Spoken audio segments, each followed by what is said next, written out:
Dans cette vidéo, je vais répondre à la frustration, ou plutôt à la question qui peut générer une frustration, qui est quelle est la volonté de Dieu pour ma vie. Mais d'abord, si c'est la première fois que tu tombes sur une de mes vidéos, bienvenue! Sache que sur cette chaîne, je partage la parole de Dieu et je parle de ma foi en Jésus-Christ.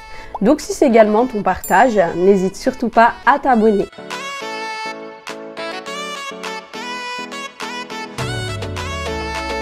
Pour rentrer directement dans le vif du sujet, je pense, j'espère du moins, que tout le monde connaît la volonté générale de Dieu. Et si c'est pas le cas, c'est indiqué dans la Bible, donc je t'invite vraiment à lire la Bible, à méditer ta Bible. Mais pour en citer une liste non exhaustive, la volonté de Dieu, c'est que nous prions avec foi, que nous lisions la parole de Dieu avec dévouement, que nous soyons sur le chemin de sanctification, que nous louions Dieu, que nous l'adorions, que nous soyons en communion fraternelle avec nos frères et sœurs en Christ, que nous servions dans notre église locale, ce qui implique donc d'avoir une église locale, qu'on évangélise avec passion les âmes perdues, que nous usions de nos dons spirituels, etc., etc. Voilà en ce qui concerne la volonté générale de Dieu. Et en général, c'est pas celle-ci qui frustre, mais plutôt la question de l'appel spécifique de Dieu sur notre vie. Je vais vous lire un passage, c'est un petit peu long, mais c'est vraiment important parce que c'est basé sur ce passage-là, en fait, ce que je vais vous partager. Donc, n'hésitez pas à vous munir de votre Bible, on va lire ensemble. En fait, il s'agit de la parabole des serviteurs et des récompenses. Le passage se trouve dans Matthieu 25 et donc du verset 15 à 30. C'est parti! Ce sera en effet pareil au cas d'un homme qui, partant pour un voyage, appela ses serviteurs et leur remit ses biens. Il donna 5 sacs d'argent à l'un, 2 à l'autre et 1 au troisième, à chacun selon sa capacité. Puis il partit aussitôt. Celui qui avait reçu les 5 sacs d'argent s'en alla travailler avec eux et gagna 5 autres sacs d'argent. De même, celui qui avait reçu les 2 sacs d'argent en gagna 2 autres. Celui qui n'en avait reçu qu'un alla creuser un trou dans la terre et cacha l'argent de son maître. Longtemps après, le maître de ses serviteurs revint et leur fit rendre des comptes. Celui qui avait reçu les 5 sacs d'argent s'approcha, en apporta 5 autres et dit « Seigneur, tu m'as remis 5 sacs d'argent. En voici 5 autres que j'ai gagnés. » Son maître lui dit « C'est bien, bon et fidèle serviteur. Tu as été fidèle en peu de choses. Je te confierai beaucoup.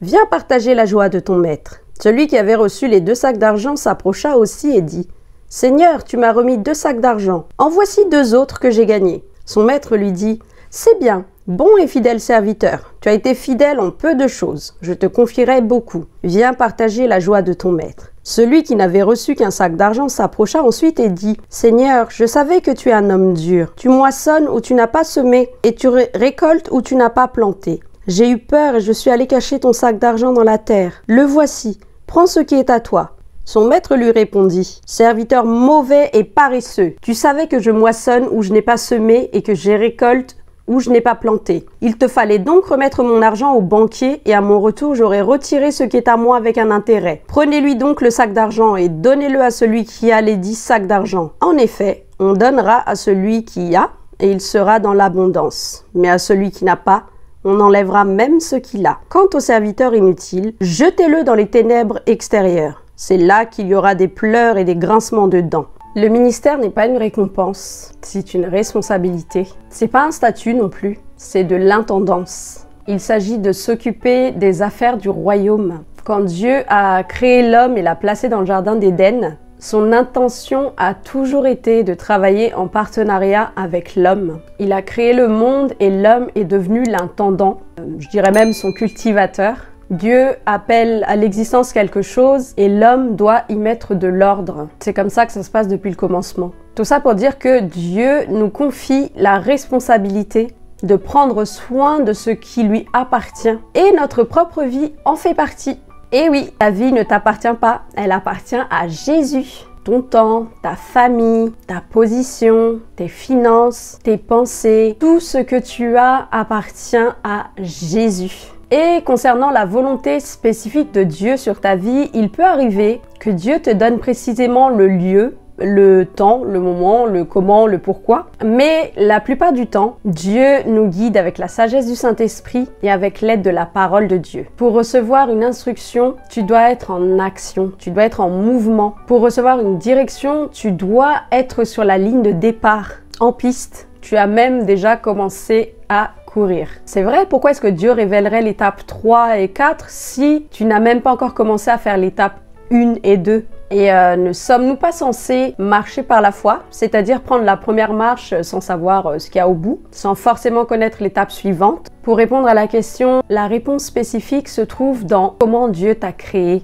Il t'a donné certaines compétences, certaines aptitudes. Il a mis autour de toi certaines personnes. Il t'a placé dans un certain environnement. Parce que Dieu t'a créé avec une intention. Et Dieu va utiliser tes compétences, tes aptitudes spécifiques, tes ressources, ton caractère, ta personnalité. Dieu va investir tout ça dans le royaume et les utiliser pour l'avancement du royaume. Donc déjà, il faut se poser certaines questions comme comment je peux m'impliquer, qu'est-ce que je peux faire, qu'est-ce que Dieu m'a donné. Et attention, information très importante, j'aurais peut-être dû la donner dès le départ d'ailleurs. Pourquoi je parlais de la volonté générale de Dieu? C'est parce que tu dois marcher en fait déjà dans la volonté générale de Dieu. Et c'est dans cette marche-là que tu reçois quotidiennement la volonté spécifique de Dieu. C'est là où le Saint-Esprit va te révéler des choses au travers de la parole de Dieu. Mais il faut que tu sois déjà, premièrement, dans la volonté générale de Dieu. Un peu comme la team de l'apôtre Paul, en fait, dans Acte 16, quand ils sont en train de partir pour évangéliser et que l'Esprit les empêche d'aller partager la parole en Asie. C'est dans l'exécution de la volonté générale de Dieu qu'on voit des opportunités, un moyen de servir, des besoins autour de nous. C'est pour ça que je disais il fallait être en marche, en action, en mouvement. Et c'est là où nous sommes appelés à utiliser nos dons, nos capacités spécifiques, notre temps, notre énergie, notre argent pour accomplir le plan de Dieu. Et d'ailleurs, dans cette marche, il ne faut pas hésiter à prier, à demander à Dieu de fermer des portes qui doivent être fermées et au contraire d'ouvrir des portes qui doivent être ouvertes. Et il faut partir du principe que on n'avance pas parce que on fait confiance à notre capacité à entendre Dieu, mais parce qu'on fait confiance à la capacité de Dieu à communiquer sa volonté. Parce qu'en termes de communication, Dieu, il gère. Et c'est là où je reviens à la parabole que je vous ai partagée plus tôt. On voit que le maître n'a pas donné d'instructions spécifiques. Il a donné les sacs d'argent, puis il est parti. Et le seul serviteur réprimandé, c'est celui qui avait peur de mettre Dieu en colère. Et je connais un frère qui a tellement peur d'être à côté de la plaque, tellement peur de décevoir Dieu, que quand il n'a pas l'instruction spécifique, il ne veut pas avancer, il ne veut pas bouger. Et c'est vraiment une erreur d'agir comme ça, puisque comme tu peux le voir, Dieu a appelé son attitude en fait de la paresse. Parfois, nous vivons dans la peur et nous appelons ça de la sagesse. Et c'est dangereux parce que ça nous convainc en fait dans notre manière de faire qui n'est pas forcément la bonne. Et peut-être aussi que tu penses que Dieu ne t'a rien donné ou qu'il t'a donné quelque chose mais tu trouves que c'est pas grand chose, que c'est futile, tu sais pas quoi faire avec. Déjà, rien de ce que Dieu donne n'est futile. T'as une bouche, tu peux partager ton témoignage, que ce soit en live, sur internet, sur les réseaux sociaux ou là où tu te situes, dans ton école, dans ton lieu de travail. Tu as des mains, tu peux rendre service. Si tu as des pieds, tu peux... tu as compris le principe quoi. Dieu nous a forcément donné quelque chose pour sa gloire. Dieu a forcément investi quelque chose en nous qu'on peut apporter au royaume. Et en attendant la confirmation de cette volonté spécifique pour ta vie, fais ce que ta main trouve à faire avec force. Fais-le de bon cœur, comme pour le Seigneur et non pour les hommes, nous dit la Bible. Voilà, j'espère que j'ai répondu à la question. J'ai fait une vidéo un peu plus longue là-dessus aussi, mais comme c'est une question qui revient régulièrement, en fait, ça me dérange pas de refaire une petite vidéo à ce sujet. Et si malgré cette vidéo et l'autre vidéo, vous avez encore des questions, n'hésitez pas à me contacter en message privé sur Instagram. Et en attendant la prochaine vidéo, prenez bien soin de vous, soyez bénis et je vous dis à très bientôt.